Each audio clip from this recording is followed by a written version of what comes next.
Welcome back to the video. The very first thing you want to do is to go ahead and open up your Play Store. So I'm going to click on here to open my Play Store.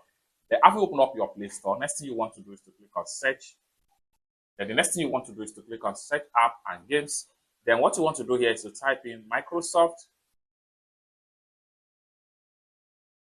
Authenticator.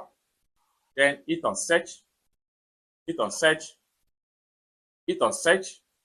Then in a few seconds, it's going to take you right here. Click on here, then you have full access and the display of Microsoft Authenticator app right here. You can swipe here and see the number of people that are using it. As at the time of making this video, 100 million plus are using this particular app. You can swipe this way and check on the preview and the home page of the app. Next thing you want to do is to simply click on install right here.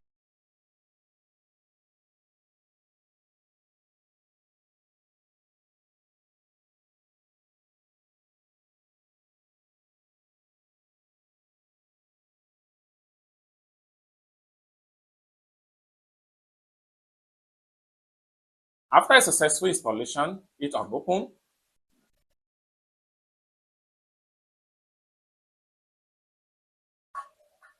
Microsoft respect privacy. Click on accept right here. Click on here.